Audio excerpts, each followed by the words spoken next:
Okay, hi everyone. I am very pleased to have Aubrey Carter here from the All Ears English and the three podcasts of All Ears English, which are called All Ears English, IELTS Energy, and the Business English podcast. Thank you for coming on today, Aubrey. Thank you so much for having me. I'm very excited to meet you and to be here. This is going to be a fun conversation today. I can't wait. I certainly hope so. And you are going to talk to us a little bit about New York City. So, can I start, Aubrey, just by asking you about your time in New York City? What brought you there? How long did you live there? And what can you tell us about your time there? Yeah, I first visited when I was newly married, just myself and my husband. We visited a friend who had moved there, and we stayed with her in her little one-bedroom studio uptown, and she gave us some recommendations of best-kept secrets in New York, and we got the insider's look at New York. We didn't go to a lot of the really touristy spots, but in some ways we didn't take her advice, and we later regretted it, so that was interesting, but we fell in love with New York. And we decided we have to move here, and we were looking for a way to get to New York. So then went home we were living in Arizona at the time, and I looked at Teach for America and New York City Teaching Fellows, which are master's degree programs that compensate you. Your master's degree is essentially free in exchange for teaching in a high needs school, often an inner city school. So that's what I did. I did my master's degree in ESL while I taught in the Bronx, ESL and French, because they didn't have a language teacher and just needed me to teach French as well. I was fluent. So it was quite an experience. We just moved to New York and lived there while I did my master's degree. Wow, what a time. I studied in London, and I'm certainly a big advocate of going to kind of big cities as a student. It's a great experience. Absolutely. Yes. Especially I was a small town girl from Idaho in the west of the United States. So I had lived in Arizona a bit, but also not the hugest city, suburbs of Phoenix. And so going to New York City was a bit of a culture shock and amazing to me, a big city to live in, to go to school. But it also was a difficult experience because I found out I was expecting our second child right when we moved to New York. So suddenly this was going to be more difficult than expected to be, pregnant and have a newborn baby in New York while going to school full time and teaching. So it ended up, for a while, we were kind of in over our heads, but we made it work. We figured it out. Yeah, New York is known for many things, but I'm not sure it comes top of the list of kind of family friendly cities. No, it's extremely difficult. It's expensive to have children there, and you're usually crammed into a tiny apartment, which doesn't always bode well for people with young children. So there were a lot of things that made it difficult, but New York is just such a fun, vibrant, amazing place to live that looking back, I only have good memories. Excellent. And you are here today to tell people watching this your three hidden gems, your kind of top secrets that people don't know about in New York City. I am very excited to hear about this because I have been to New York. I've only been once, and I almost certainly didn't go to any of these places. I went to all of the touristy places. So I am very excited to ask you about your tips. So can you tell me more about that, please? Yes. So these are mostly things that are known to locals. Some of them I didn't even know about until living there quite a while. So the first one I want to share is Fort Tryon Park. This is uptown, just north of Washington Heights, Hudson Heights. There's a giant park. It's maybe 70 acres across the Hudson River from New Jersey. And what really makes it amazing, everyone's heard of Central Park. Of course you go to Central Park, but first of all, it's crowded. Central Park, no matter how big it is, it's always crowded wherever you go. Fort Tryon Park is not. It is like an oasis in the city. But it's such a quick ride on the A train, which is express. So even from downtown, like from 59th and Columbus, takes like 10 minutes to get uptown to Fort Tryon Park, to Washington Heights, to this really vibrant, cultural, amazing area, and cannot be missed. So highly recommend Fort Tryon Park. I have so much to say about it. And what does one do in Fort Tryon Park other than enjoy the All right, so lack of people? Right, other than wander. Okay, so first of all, it's just beautiful. And it's thanks to John D. Rockefeller Jr., who bought all of the land there. It was owned by several, people with their estates. He bought it all and donated it to the city to be a park. And he also bought all of the property across the river and planted all of these trees and lush greenery. So when you're in Fort Tryon Park, there's this beautiful view of the Hudson. And then across the river is also these, beautiful, lush views. So an amazing scenic view for photographs, but a lot of cool, cobblestone walkways and stairways, little hidden nooks and crannies. So it's just a fun place to explore.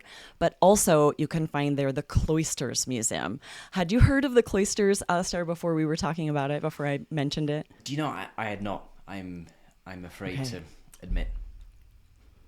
Yeah, it's interesting. It's owned by the Met now, but it's fascinating because it is built of ruins from churches in France and Spain that were purchased and brought over, caused some issues with the government. At some point, France's government cracked down. It was like, we are no longer going to be selling, parts of these abbeys to investors.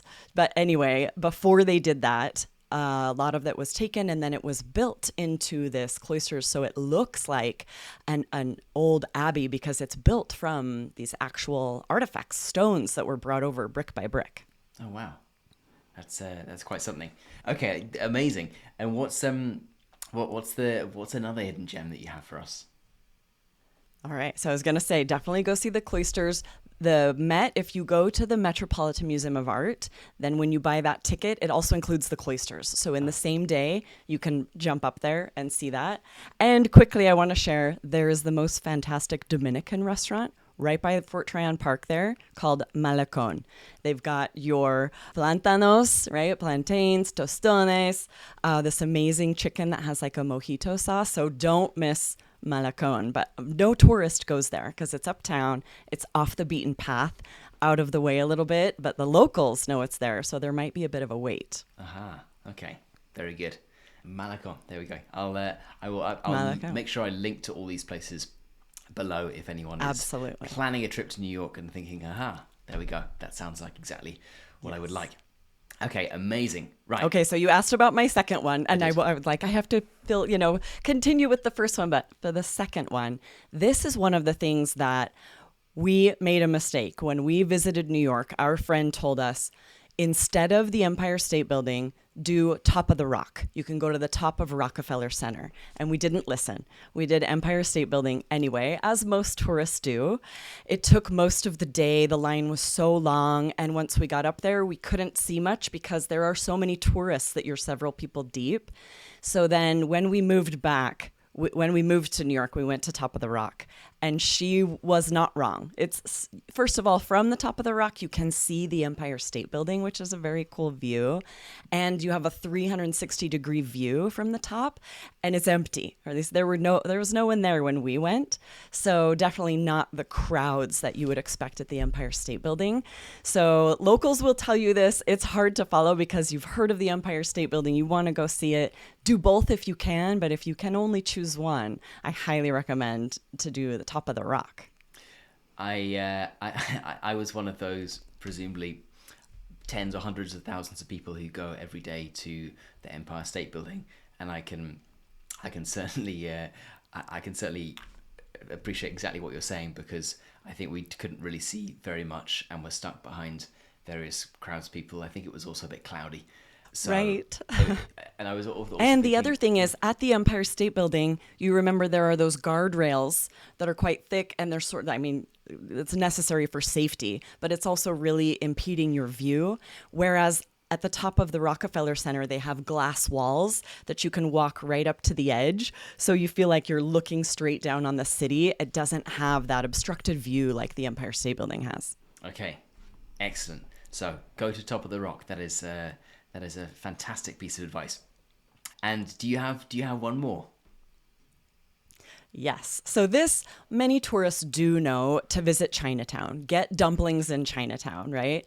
But you might not be going to the right spot. How could you know? You can check Yelp reviews, but don't miss Vanessa's Dumpling House. This is the best dumplings. As a local, the best thing about Vanessa's, not only were they these very inexpensive, delicious, giant dumplings, but then you could buy a bag of frozen dumplings and we would take them home and eat them several times, right? So Vanessa's, I checked to make sure they're still open because I haven't been back to New York in a bit, but not only are they still open, they've now expanded and they have a location on the Upper West Side and one on the Upper East Side. So I think that's a testament to how delicious it is, that it's always pretty crowded, but you definitely want to see Chinatown, right? To go down Canal Street, Grand Street, see all of the shops. There's some, did you go to Chinatown in New York? It's not to be missed. I did, yeah. Yeah, it was nice. Pretty fantastic. Okay. You probably didn't know about Vanessa's, but now you go. Now you know next time. I don't think I did know about Vanessa's, but it's good to know that she is still in business and still doing well. Fantastic. And that's amazing. Those three tips are golden. Now, I also wanted to ask, because this is something that I think tourists think about quite a lot, and you touched on it a little bit when talking about the Top of the Rock versus the I was going to say the Eiffel Tower, but the Empire State Building.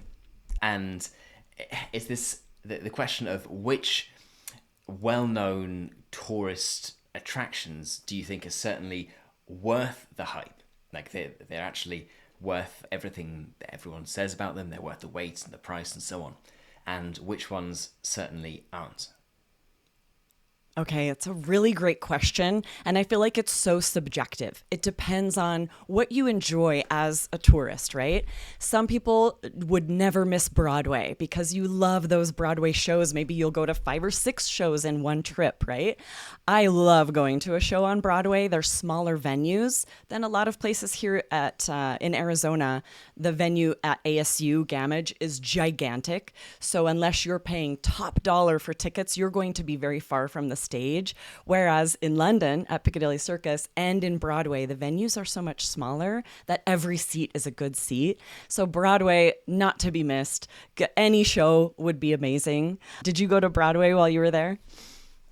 I think we did, but this was in 2005, it was a while back. So my memory is a little hazy from that time. Gotcha. I have a quick tip about Broadway shows. Many of them have a lottery that 2 hours before the show, you just look up online where to go and they auction off. Basically, you just put in your name and you can win 2 seats on the front row and for $20 for very cheap. This is partially because some of them have a little bit of an obstructed view, or maybe the people on the stage might be spitting on you, right? I know that happens as well. But if you're looking for, a budget New York trip, you could try your hat at the lottery. So you pay $20 and you have the chance of getting a ticket, or you pay $20 and you get a ticket? Good question. You don't have to pay anything to enter the lottery. Everyone who shows up puts their name in a hat. And if you're going with children, anyone who can write their name puts their name in. And then they choose out, I think there are usually about 24 seats across the front. So they would choose 12 people. And those 12 names each get 2 tickets at $20 a piece, something like that. Oh, wow. Quite a few of the shows have a lottery. So we've got tickets for Wicked when we were there. And, we were starving teachers. So we were thrilled to be able to go to Wicked for such a cheap ticket. Yeah, certainly at $20, it's certainly amazing, certainly worth that. Okay, so go to Broadway. It is not overrated. That is a fantastic tip. Don't go to the Empire State Building because it is overrated. Instead, go to Top of the Rock. Top of the Rock. Yeah, so that's the Rockefeller Center. And especially if you're there during the holidays, you're going to want to be down there anyway because that's where the giant Christmas tree is. And ice skating, all of that is at Rockefeller Center. So while you're there, go to Top of the Rock, right? I have a question for you, Alistair. When you were in New York, did you go to the Statue of Liberty? Did you go out? Yes, we did. Yeah. Okay, do you think that was worth it? Worth the time, worth the ticket to go? What do you think? I actually never did it. We would just take the Staten Island ferry where you can see the statue from the ferry. So we never actually went to Ellis Island. So I did it. I think I was 19 at the time, and I can still remember going around I think it's the museum at Ellis Island, and Yes. my main memory of doing that is not necessarily, the kind of beauty of the kind of buildings or so on. It was, I think, more just interesting to be in a place that so many hundreds of thousands, millions, perhaps even tens of millions of people had kind of passed through, and started this new amazing and exciting life. And sort of reading, they have examples of their landing cards or whatever it would be, with details of people and where they come from, and people coming with that literally nothing or just a suitcase. So it's a pretty impressive place to be, to feel like you're sort of standing in this place that so many people have passed through and must have been feeling so many different emotions at the time. So it was more worth having been there, if you see what I mean, rather than kind of actually looking around and thinking, absolutely, wow, this is beautiful. Yes. I can imagine. I would like to go someday because we always had small children with us. We knew it wouldn't be worth it for them. It wouldn't be worth it to, they wouldn't appreciate it or remember it. They wouldn't understand. They would not be entertained there. So we would take the Staten Island ferry and would see that we could take pictures with the Statue of Liberty, but not something to do with small children. That often affected what we chose to do. Yeah, I can certainly imagine that. But I was mentioning that it really depends on what kind of trip someone's looking for. If you don't like Broadway, you're probably not going to maybe go down to see Times Square. That's not overrated. It's very cool to just be on Times Square. Don't eat there. None of the restaurants at Times Square are good. No offense to everyone who owns a restaurant there, but get outside of Times Square to eat dinner anywhere else. But also the museums. If you're a person who loves museums, the Met is fantastic.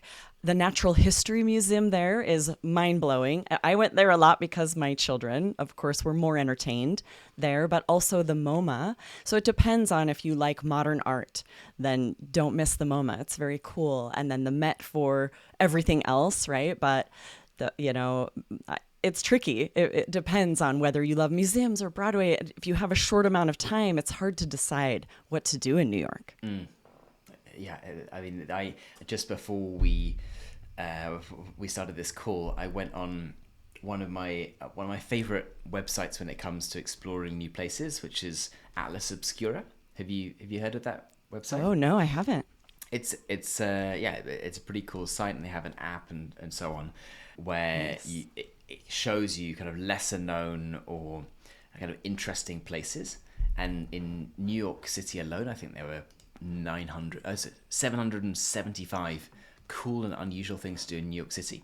So that would keep you entertained for several weeks. Right, exactly. So it's tricky to know what to do. A lot of people would definitely want to catch a Yankee game at the Yankee Stadium, right? Or go to the Bronx Zoo or the zoo at Central Park. There's so much to do, so many things to do, whether you have children with you or not.